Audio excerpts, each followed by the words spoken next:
Tonight, ABC 57 investigates why the state of Indiana is resuming executions for inmates on death row.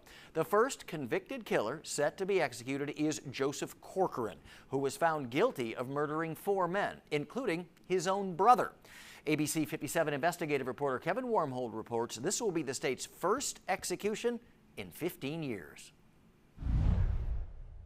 The death penalty is back on the table for a Fort Wayne man who murdered 4 people.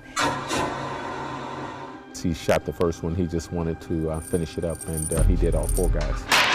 The death penalty can no longer be justly administered for a variety of reasons. And for many years, we were told that all victims' families would want the most severe punishment for the person who took their loved one from them, but that's just simply not true.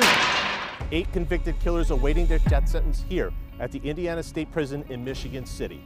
Governor Eric Holcomb and Attorney General Todd Rokita announced back in June they will resume state executions now that they have obtained the drug pentobarbital. The first convict to be put to death, Joseph Corcoran, was sentenced for murdering 4 people, including his own brother. I'm Detective Wayne Kelly, retired Fort Wayne Police Department. Back in 1997, what case did you work? The quadruple murder where the suspect was Joseph Corcoran. I was paged out to the crime scene. I was the lead detective on the case that evening. In July of 1997, 22-year-old Joseph Corcoran was arrested for killing his brother James Corcoran and 3 other men inside the home he shared with his brother James and sister Kelly in Fort Wayne. A gruesome scene. Corcoran using a semi-automatic rifle to kill his victims. I observed 3 at the time, 2 gentlemen that were on a couch, and then 1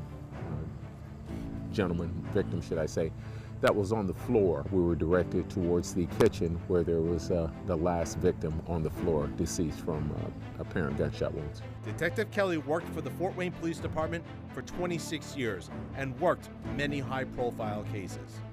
He obtained a confession without much resistance. He said exactly what he did. At first, he was just going down to scare them, should I say. And then he said it just didn't work out like that, and that's when he started shooting. And once he shot the first one, he just wanted to finish it up, and he did all 4 guys. Corcoran was convicted and sentenced to death in 1999. He is one of 8 inmates on death row in the state of Indiana. The state has been unable to perform executions since 2009 because it couldn't get the drug used, pentobarbital. Governor Holcomb and the Attorney General Todd Rokita announced in June the state finally got some pentobarbital supply and plans to resume state execution starting with Joseph Corcoran. Robin Mayer is the Executive Director for the Death Penalty Information Center in Washington, D.C. Well, this is a drug that is used by a number of other death penalty states, has been used in many executions. It is a short-acting barbiturate. It's used commonly to induce sedation. It's also used by veterinarians to euthanize animals. The debate over its constitutionality has been argued throughout U.S. history, even temporarily pausing death sentences in 1972 after a Supreme Court ruling. Other issues include cost, the potential innocence of death row inmates, and the morality behind executions. Mayor and the Death Penalty Information Center looks to provide the public the data behind those issues. We just announced the 200th exoneration. That was a man out in California who had spent decades on death row for a crime that the court now acknowledges he did not commit. What we know is that the process is seriously flawed. Statistically, 1 in 8 people on death row is innocent. Mayor also clarifies it is not cheaper to sentence someone to death. Rather, it's more expensive than life in prison. Capital cases are far more expensive right from the get-go. You have more resources, you need more lawyers. The trial itself is far more complicated, requiring more time to prepare and more security. And then after the trial, there are appeals that have to be followed. Another major issue, Mayor points out, the data doesn't support the idea that death penalty being a deterrent for killers. You know, for many years, the idea of deterrence, the idea that we could deter future crime with use of the death penalty was a popular notion.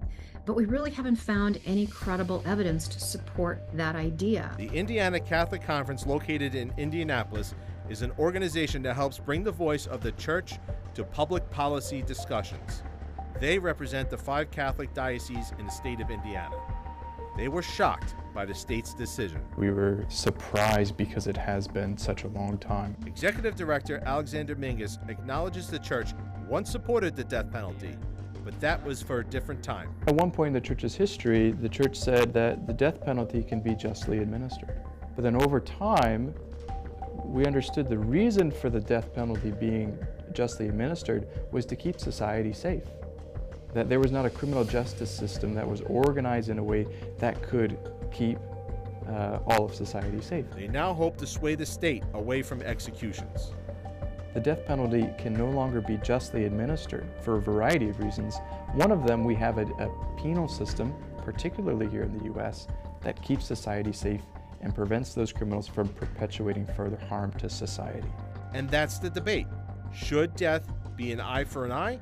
It's almost like an eye for an eye. I mean, you obviously have to, be accountable for your actions. And his actions resulted in 4 people's death.